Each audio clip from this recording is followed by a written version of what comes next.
이형기라는 시인이 있는데요. 이형기 시인의 낙화라는 시의 제1년에 이렇게 나와 있습니다. 가야 할 때가 언제인가를 분명히 알고 가는 이의 뒷모습은 얼마나 아름다운가. 가야 할 때가 언제인가를 분명히 알고 가는 이의 뒷모습은 얼마나 아름다운가. 전도서 3장 1절에 보면 모든 일에는 다 때가 있다. 세상에서 일어나는 일마다 다 알맞은 때가 있다. 전도서 3장 1절의 말씀입니다. 나아갈 때와 물러설 때를 알면 누추함을 면할 수 있고 허물 때와 세울 때를 분별하면 비애에 빠지지 않을 수 있습니다. 이처럼 때를 분별할 줄 아는 인생을 가리켜서 철들었다 이렇게 말합니다. 전도서 3장 11절에 하나님은 모든 것이 제때에 알맞게 일어나도록 만드셨다는 사실을 강조하고 있습니다. 우리 예수님은 때를 잘 분별하신 분입니다. 사도 요한은 우리들에게 오늘 말씀을 통하여 매우 의미심장한 말씀을 전해주고 있습니다. 우리 13장 1절 말씀 우리 함께 봉독하겠습니다. 6월절 전에 예수께서 자기가 세상을 떠나 아버지께로 돌아가실 때가 이른 줄 아시고 세상에 있는 자기 사람들을 사랑하시되 끝까지 사랑하시느니라. 아버지께로 가야 할 때, 죽는 때를 말합니다. 그런데 그 죽음은 비극적으로 끝이 나는 것이 아닙니다.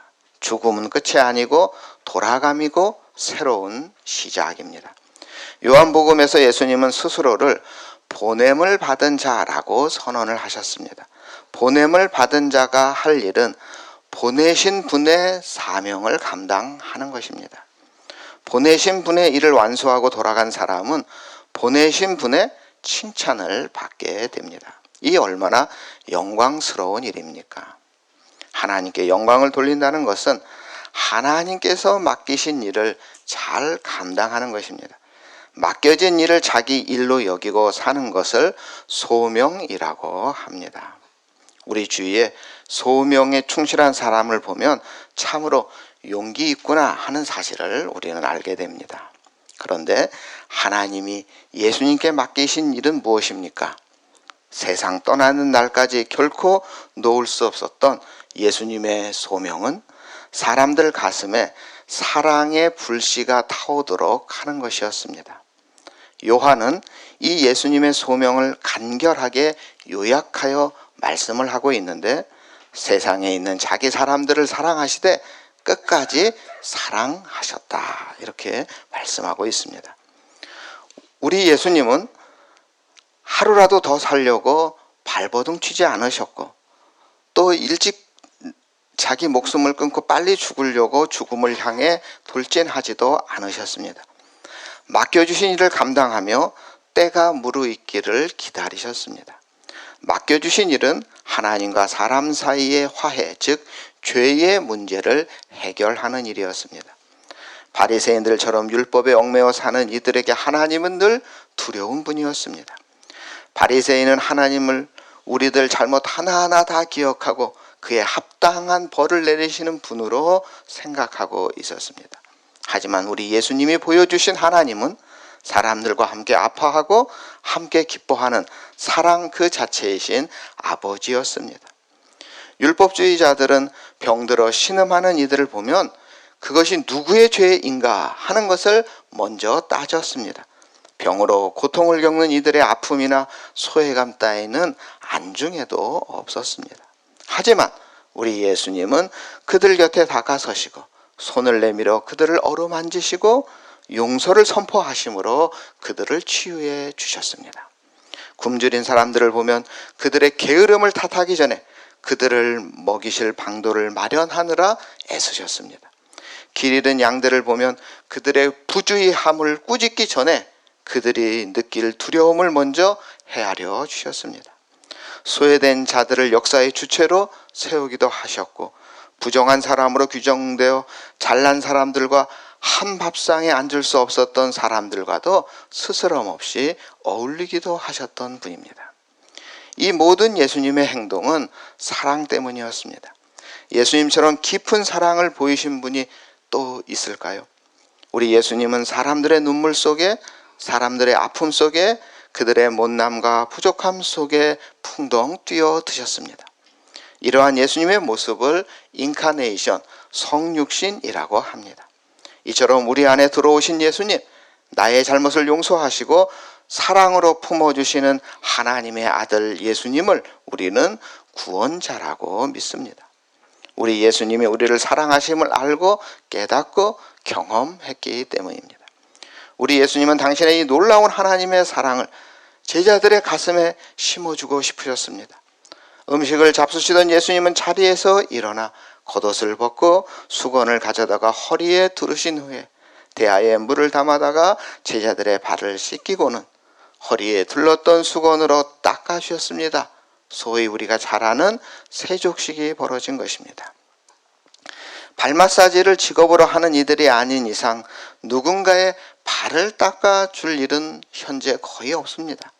하지만 이 놀라운 행동에 제자들 대부분은 아무 말도 하지 못하고 아마 경직된 몸으로 예수님을 바라보기만 했을 것입니다. 그럼에도 제자들은 자기들의 발을 닦아주시는 우리 주님의 사랑이 정말 그 어루만짐에 충만한 몸집의 언어를 명료하게는 아니지만 어렴풋이나마 그들은 깨닫고 있었을 것입니다. 어루만짐은 그 대상에게 주체의 사랑을 표현하는 행위입니다. 우리 어머니들은 마음의 상처를 입은 자녀들에게 지혜롭지 못했다고 야단을 먼저 치는 것이 아니라 함께 아파하며 토닥여 줍니다. 그런 몸짓처럼 사랑을 전해주는 언어는 없습니다.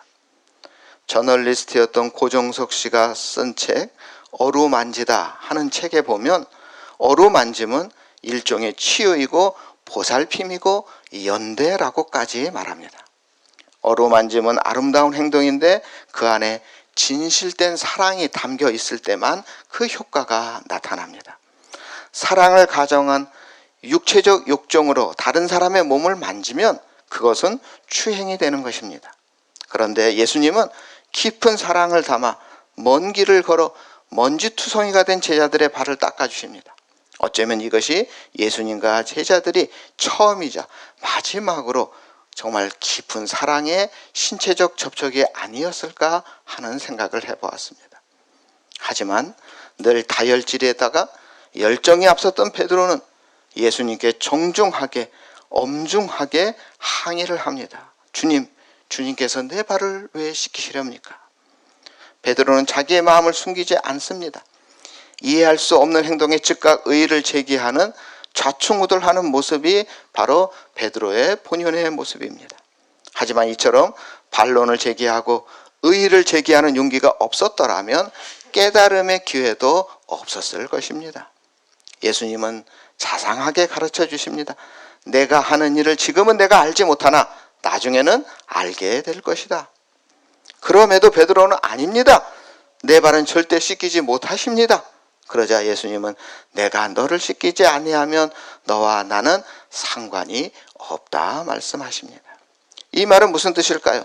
예수님은 베드로가 나중에 배신하리라는 사실을 잘 알면서도 그의 발을 씻으시며 그를 용서해 주셨습니다. 가룟 유다도 마찬가지입니다. 예수님은 가룟 유다의 발도 씻겨 주셨습니다. 자신을 배신할 것을 아시면서도 그들의 발에 사랑을 듬뿍 담아 어루만지신 예수님의 마음은 어떤 마음이었을까요? 나는 너희를 사랑한다. 어떤 일이 있어도 나는 여전히 너희를 사랑한다. 나는 너희 마음속에 있는 나약함과 상처를 잘 알고 있다. 사탄이 너를 사로잡으려 하는구나. 그러나 나는 너희들을 사랑한다. 나는 너희들이 악한 영에서 벗어나 사랑하며 살기를 간절히 바란다. 이런 마음으로 앞으로 배신할 제자들의 발을 씻겨 주셨을 거라 생각합니다.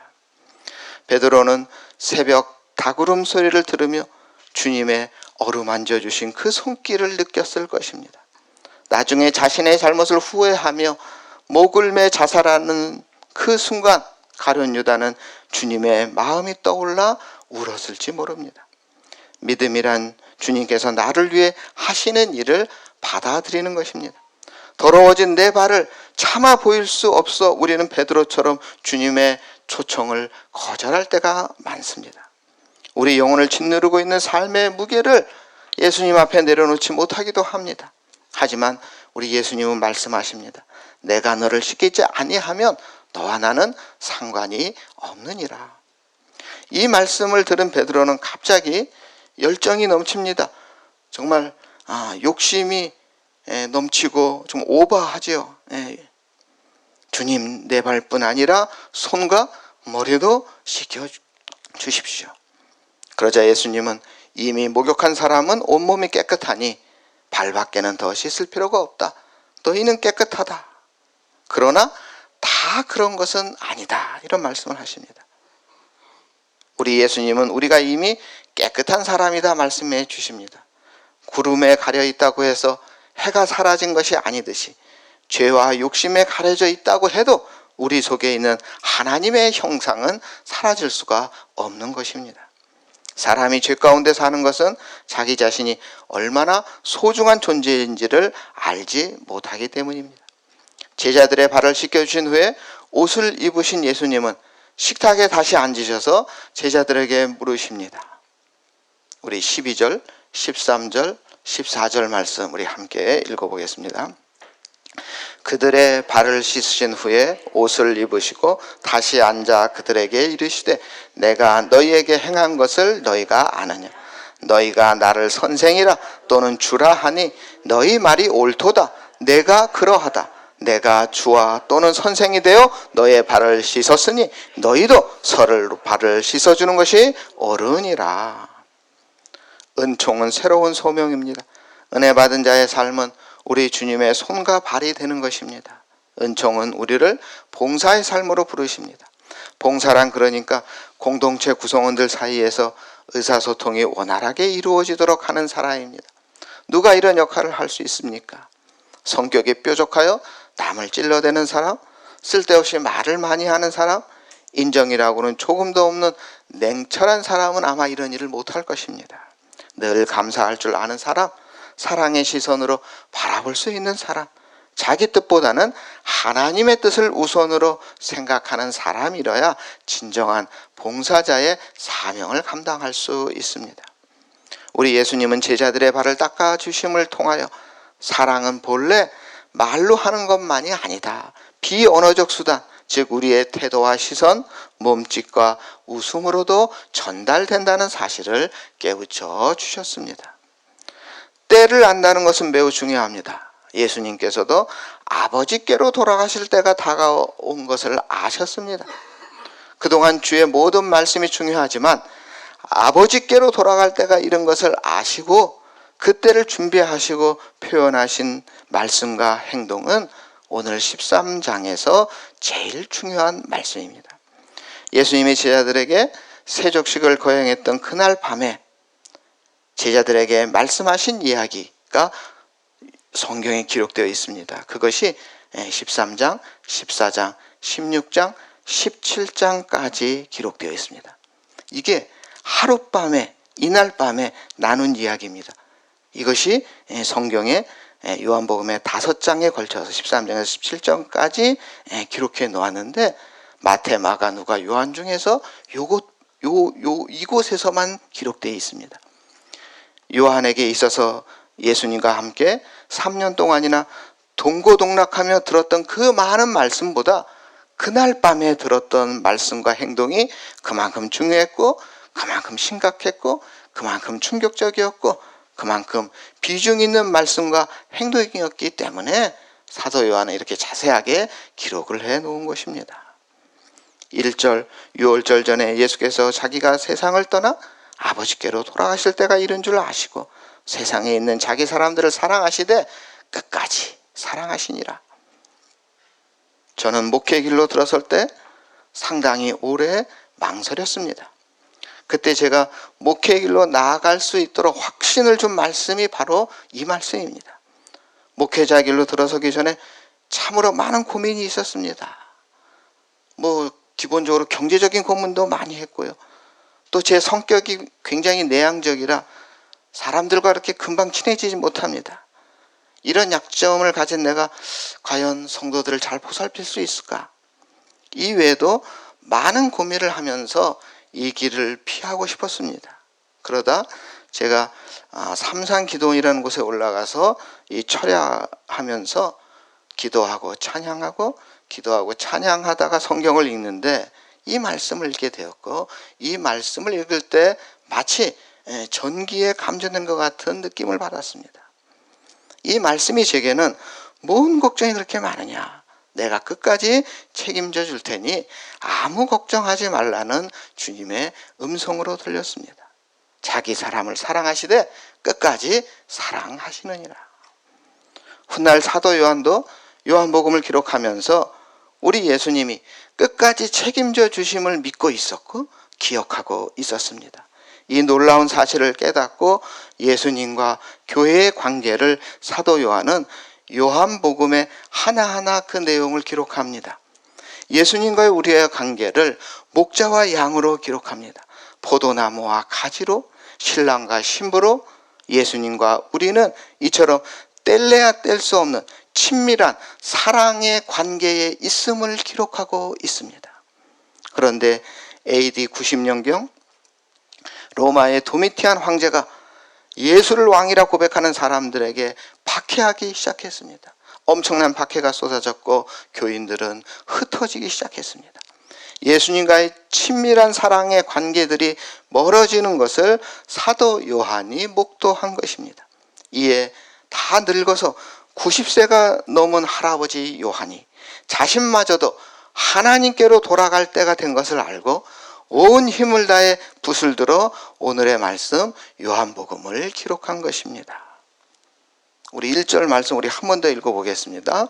유월절 전에 예수께서 자기가 세상을 떠나 아버지께로 돌아가실 때가 이른 줄 아시고 세상에 있는 자기 사람들을 사랑하시되 끝까지 사랑하시니라. 예수님이 자기 사람들을 사랑하셨기에 제자들의 냄새나는 발을 붙들고 씻기는 것도 아무렇지도 않으셨습니다. 자녀를 사랑하는 엄마가 정말 자녀가 싸놓은 그 똥기저귀를 갈아주면서도 똥 이쁘게 잘 쌌네 하면서 기뻐하는 것과 같습니다. 우리 예수님은 우리를 이렇게 사랑하셨고 우리를 보면 볼수록 기뻐하셨습니다. 이러한 사랑을 주시는 예수님께서 베드로가 3번이나 부인했다고 그 사랑을 포기하시겠습니까? 제자들이 무서워서 다 도망갔다고 그 제자들을 포기하시겠습니까? 여러분의 자녀가 3번 정도 나쁜 짓을 했다고 그 자녀를 포기할 부모가 어디 있겠습니까?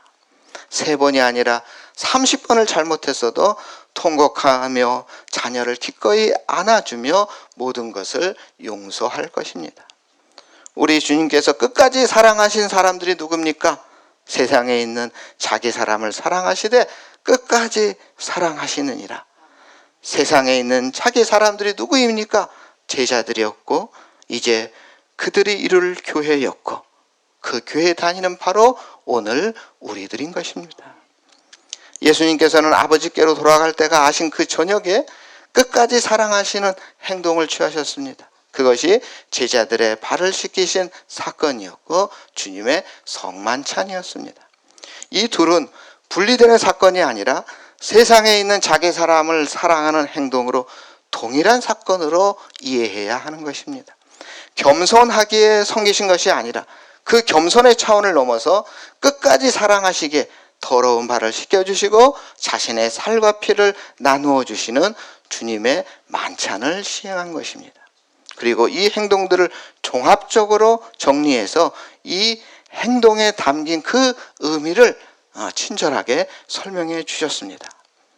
우리 페이지를 넘기셔서 우리 13장 34절 35절 이거 밑줄 거 있죠? 우리 34절 35절 우리 함께 있습니다. 새 계명을 너희에게 주노니 서로 사랑하라. 내가 너희를 사랑한 것 같이 너희도 서로 사랑하라. 너희가 서로 사랑하면 이로써 모든 사람이 너희가 내 제자인 줄 알리라.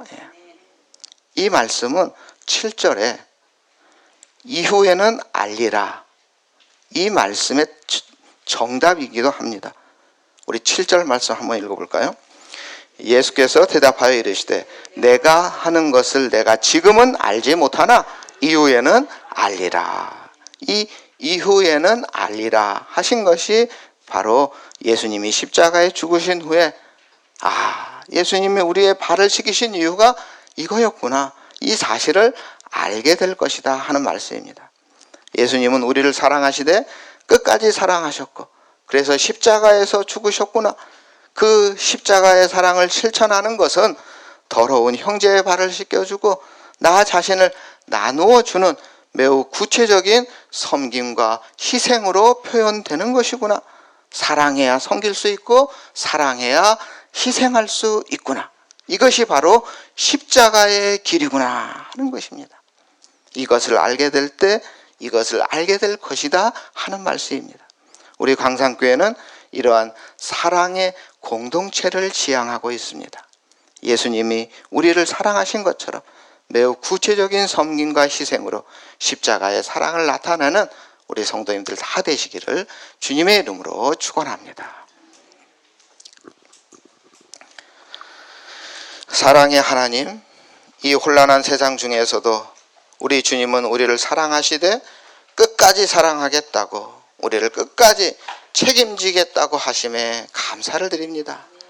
이 큰 사랑 받았사오니 우리들도 이 사랑을 우리 주위의 사람들에게 나누어주는 섬김을 실천하게 하여 주시옵소서. 이 귀한 새벽 귀한 예물을 드린 손길을 기억하시고 우리 주님께서 그들의 발을 친히 어루만져 주시는 놀라운 은총 베풀어 주시옵소서. 이 땅의 평화와 생명을 위해 겉옷을 벗고 무릎을 꿇고 기도하는 저희들 되게 하시고, 주님의 이름으로 모이는 교회들마다 참되고 진실된 사랑으로 충만케 하여 주시옵소서. 우리를 구원하신 예수님의 이름으로 기도드립니다. 아멘.